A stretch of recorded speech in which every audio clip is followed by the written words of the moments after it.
अस्सलाम वालेकुम स्टूडेंट्स। आज का हमारा टॉपिक है हैज़िस लॉ।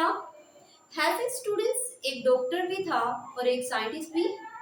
उसने इस लॉ को इंट्रोड्यूस करवाया और उसी के ही नेम की बिना पर हम इसको क्या कहते हैं, हैज़िस लॉ।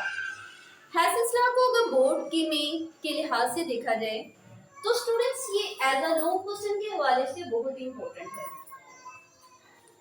हैज़िस लॉ में स्टूडेंट्स अगर फर्स्ट लॉ ऑफ थर्मोडायनामिक्स आपको याद हो तो उसमें हमने डिस्कस किया था कि हम एनर्जी को ना तो क्रिएट कर सकते हैं और ना ही डिस्ट्रॉय कर सकते हैं, बल्कि उसको एक फॉर्म से दूसरी फॉर्म में चेंज कर सकते हैं। और एनर्जी का जो सम है वो ऑलवेज इक्वल टू 0 होता है। तो हैज़िस लॉ में स्टूडेंट्स हम ये डिस्कस करेंगे the sum of energy change is always equal to 0।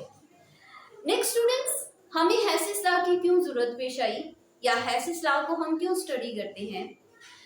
तो कुछ डिफरेंट कंपाउंड्स जैसे कि हम बोम कैलोरीमीटर, ग्लास कैलोरीमीटर से हम उसकी इंथैल्पी को मेजर नहीं कर सकते, यानी वो डिफरेंट स्टेप्स में होते हैं। तो दैट्स वाई उसकी इंथैल्पी फाइंड आउट करने के लिए हमें हैज़िस लॉ की ज़रूरत पेश आती है। इसके अलावा हैज़िस लॉ की वो वाले कंपाउंड जिनको हम लेबोरेटरी में जिनकी इंथैल्पी को मेजर नहीं कर सकते, तो हैज़िस लॉ की हेल्प से हम उसकी भी इंथैल्पी को मेजर कर सकते हैं, उसकी भी इंथैल्पी हीट चेंज को मालूम कर सकते हैं। स्टूडेंट्स, हैज़िस लॉ में हम डिस्कस करेंगे हैज़िस लॉ की स्टेटमेंट, मैथमेटिकली हैज़िस लॉ को देखेंगे और उसको जनरल मेथड के थ्रू उसकी एक्सप्लेनेशन को डिस्कस करेंगे और लास्ट में एक या दो एग्जाम्पल के साथ इस टॉपिक को वाइंड अप करेंगे। तो सबसे पहले हम हैज़िस लॉ की स्टेटमेंट को डिस्कस करते हैं। तो स्टूडेंट्स फर्स्ट हेडिंग हम statement students the sum of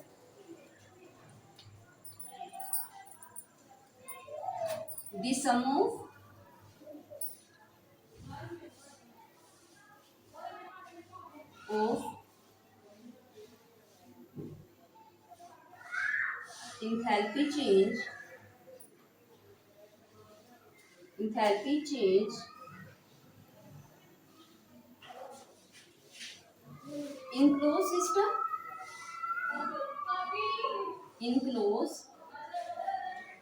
system is always equal to 0। जी स्टूडेंट्स, स्टेटमेंट में हमने क्या डिस्कस किया, the sum of enthalpy change in cycle process is always equal to 0, यानी डजंट मैटर रिएक्शन कितने step में हो रहा है, तो उसकी ओवरऑल जो एंथैल्पी होगी वो क्या होगी, कांस्टेंट होगी। नेक्स्ट स्टूडेंट्स, हम डिस्कस करेंगे मैथमेटिकली इसको। मैथमेटिकली स्टूडेंट्स ये हमारे पास सम होता है, तो सम डेल एच ओवरऑल चेंज, और यहाँ पे हम ब्रैकेट में टाइप करेंगे cycle is equal 0। Next students, हम बात करेंगे एक्सप्लेनेशन की। तो नेक्स्ट हेडिंग हमारे पास क्या आएगी, explanation.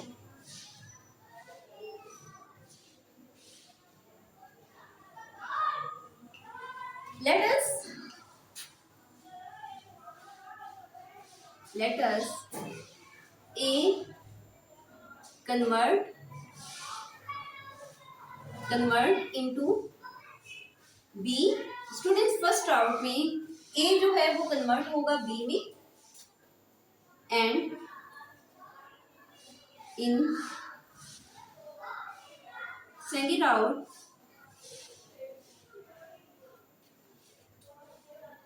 B convert into C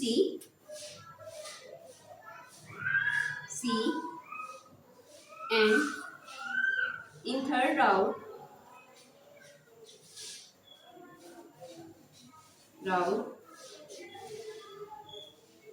C convert into D। Students यहाँ पे A कन्वर्ट होगा किसमें, D में। अब ये हमारे पास क्या है, सिंगल स्टेप, जिसमें ए हमारे पास क्या है, इनिशियल स्टेट, एंड बी क्या है, फाइनल स्टेट।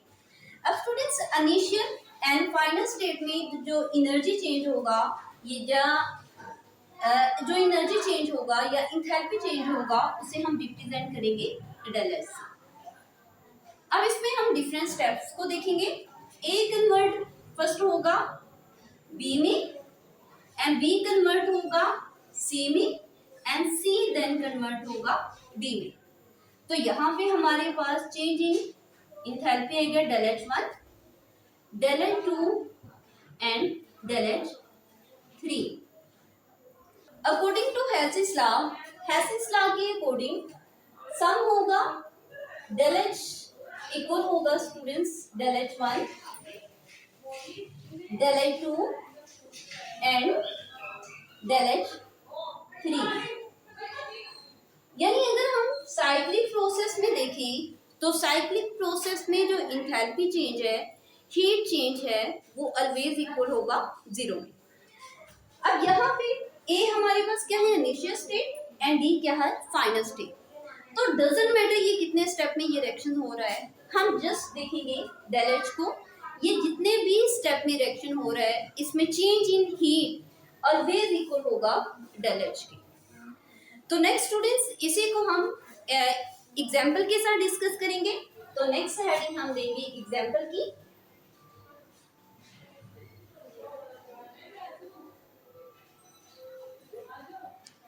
एग्जाम्पल में स्टूडेंट्स ये कॉमन रिएक्शन है, आपने पहले भी इसको पढ़ा हुआ है काफी बार। कार्बन कन्वर्ट होता है, कार्बन जब ऑक्सीजन के साथ मिले तो ये बना देता है कार्बन डाइऑक्साइड। अब ये हमारे पास क्या होगा, सिंगल स्टेप रिएक्शन। अब इस सिंगल स्टेप रिएक्शन में स्टूडेंट्स सबसे पहले कार्बन हाफ मोल ऑक्सीजन यानी ऑक्सीजन के हाफ मोलिक्यूल के साथ रिएक्ट करेगा और क्या बना देगा, कार्बन मोनोऑक्साइड, और देन हाफ ऑक्सीजन के साथ मिलके क्या बनाएगा, कार्बन डाइऑक्साइड।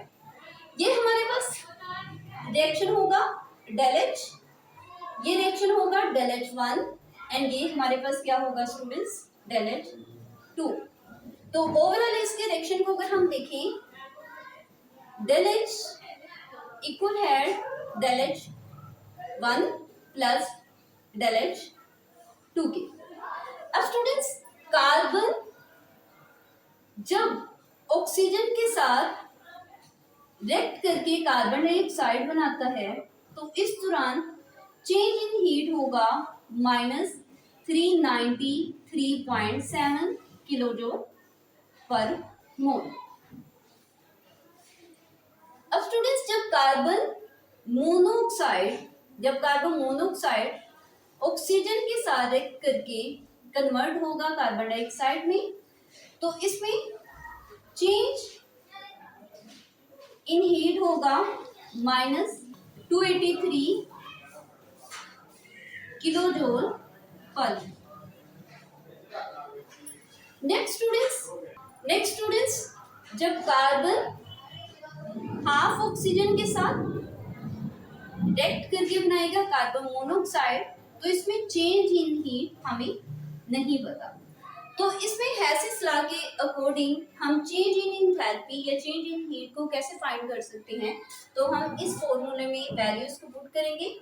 डेल एच की वैल्यू स्टूडेंट्स हमारे पास क्या है, इस फॉर्मूले को अगेन हम राइट कर लेते हैं, del H one and del H to.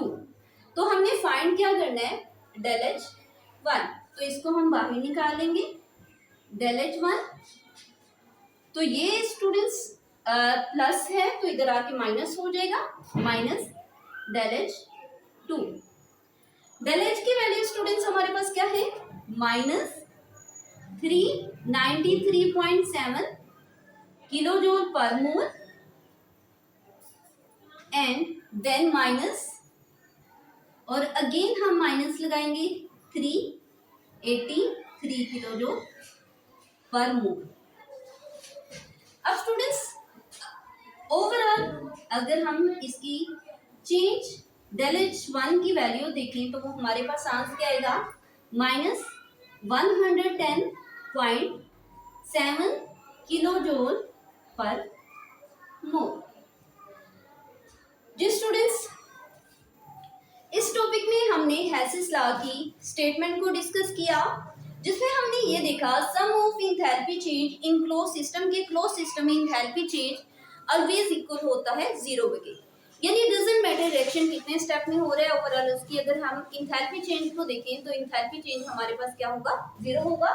इसको मैथमेटिकली हम इस तरह रिप्रेजेंट करेंगे। एक्सप्लेनेशन में स्टूडेंट्स हमने फर्स्ट इसकी जनरल एक्सप्लेनेशन को देखा, जिसमें ए डायरेक्ट कन्वर्ट हो रहा है डी में, तो वो डिफरेंट स्टेप में होगा, पहले ए कन्वर्ट होगा बी में, फिर सी में एंड डी में, और इसका ओवरऑल जो इक्वल होगा चेंज इन हीट इक्वल होगा डेल एच की। फिर स्टूडेंट्स एक एग्जांपल के साथ हमने इसको एक्सप्लेन किया, जिसमें कार्बन ऑक्सीजन के साथ मिलकर क्या बना रहे, कार्बन डाइऑक्साइड। तो इसमें हमारे पास डायरेक्ट रिएक्शन में चेंज इन हीट क्या होगा, del H. Carbon half bond molecules के साथ हाफ ऑक्सीजन के साथ मिलकर क्या बना रहे, कार्बन मोनोऑक्साइड, और देन हाफ के साथ मिलकर क्या बना रहे, कार्बन डाइऑक्साइड। ये हमारे पास क्या होगा, del H one, del H two. अब स्टूडेंट्स जो del H overall del H है एंड डेल एच टू की हमें वैल्यूज जो है वो गिवन है। हमने डेल एच वन की वैल्यूज को क्या करना है, फाइंड आउट करना है। तो हम इन सबकी वैल्यूज को पुट करेंगे और देन हमें डेल एच वन की वैल्यूज का पता चल जाएगा। स्टूडेंट्स बोर्ड में अगर आपको ये एज अ लॉन्ग क्वेश्चन के तौर पे पूछा जाए तो आप इसको इसी तरह ही राइट कर सकते हैं। बुक में अनदर भी एग्जांपल गिवन है, अगर इसको आप मोर लेंथी करना चाहते हैं तो आप उस एग्जांपल को भी इसके साथ पुट कर सकते हैं। तो क्वेश्चन में स्टूडेंट्स इसकी जो स्टेटमेंट है वो बहुत इंपॉर्टेंट है, और इसके अलावा आपको डिफरेंस जो है वो रिएक्शंस दिए जाते हैं, और ये कहा जाता है कि हेसिस लॉ के अकॉर्डिंग इसमें चेंज इन एंथैल्पी को फाइंड आउट करें। नेक्स्ट लेक्चर में, तब तक के लिए अल्लाह हाफिज।